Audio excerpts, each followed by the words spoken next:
أعوذ بالله من الشيطان الرجيم. بسم الله الرحمن الرحيم. نحمد ونصلي على رسول الكريم. من يهد الله فلا مضل له هادي له ومن شرور أنفسنا وسيئات أعمالنا وتوفنا مع الأبرار। ভাই বন্ধুগণ, পরওয়ারদিগার রব্বুল আলামিন আপনার আমার হায়াতের মালিক, মুহূর্তের মালিক, রিজেকের মালিক, সুস্থতার মালিক, অসুস্থতার মালিক, বিপদের মালিক, আপদের মালিক, বালা মুসিবতের মালিক আল্লাহ পাক রব্বুল আলামিন, ইজ্জত দেওয়ার মালিক, বেইজ্জত করার মালিক আল্লাহ তাআলা, রোগ দেওয়ার মালিক, রোগ শিফা করার মালিক আল্লাহ তাআলা, দিন দেন রাত দেন, এই সব কিছুর মালিক একমাত্র মালিক আল্লাহ তাআলা।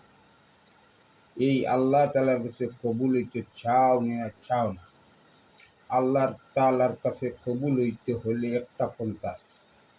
কোনটা পন্থা? আপনার জীবনের মধ্যে আপনি মিশা মাছ ছাড়ি দিতে হবে, আপনি হারাম খাওয়া বন্ধ করতে হবে, মানুষের লাগাবাজা বন্ধ করতে হবে, মানুষের চুকলগিরি বন্ধ করতে হবে, মানুষ দুগুদি মাইল লাগানি এটা বন্ধ করতে হবে, একজনের আফরকে আরেকজনের শেখায়তি বন্ধ করতে হবে, মানুষকে গালিগালাজ বন্ধ করতে হবে, মানুষের বাদ কামনা করার বাদ দিতে হবে।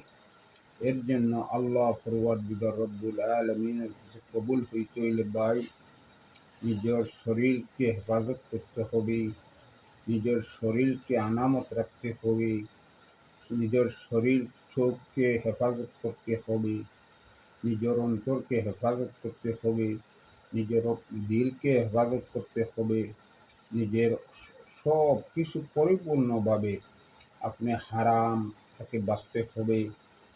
আর ভালো খানি খাইবেন, চাকির করে খাওয়া খাইবেন, ভালো ভালো জিনিস খাইবেন, তখন নিজের শরীর রক্ত সব কিছু আপনার বডি ভালো হয়ে যাইব। আর তখন বডি যখন ভালো হইয়া যাইব, তখন আপনি আল্লাহ তাআলার নিকটবর্তী লাভ করতে পারবেন। আল্লাহ তাআলার মারিফতি অনেক জিনিস আপনি পাইবেন। আল্লাহ তাআলা আপনাকে কবুল করলেন না ওইটা বুঝতেও পারবেন।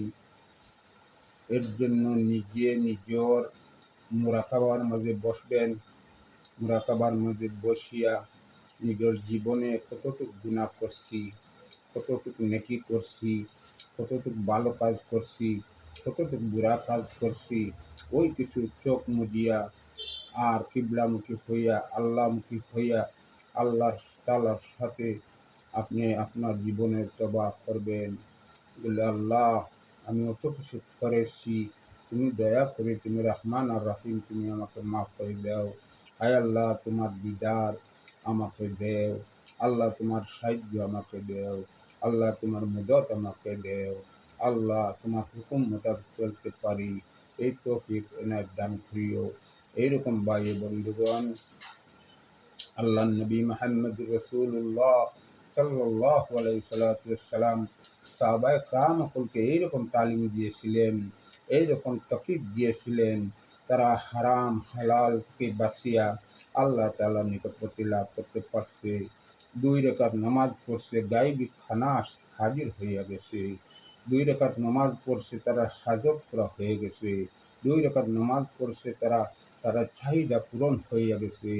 2 রাকাত নামাজ পড়ছে, আল্লাহ তাআলার কুদরতি পায়ের মধ্যে সজদা করছে, তারা চাওয়া পাওয়া সব কিছু আল্লাহ তাআলা পূরণ করে দিয়ে এমন জাতর আল্লাহ তাআলা দামি বানাইছেন, দুনিয়াতে জান্নাতের ঘোষণা করে দিয়েছেন। সাহাবায়ে কেরাম হল জান্নাতি জান্নাতি জান্নাতি। এইরকম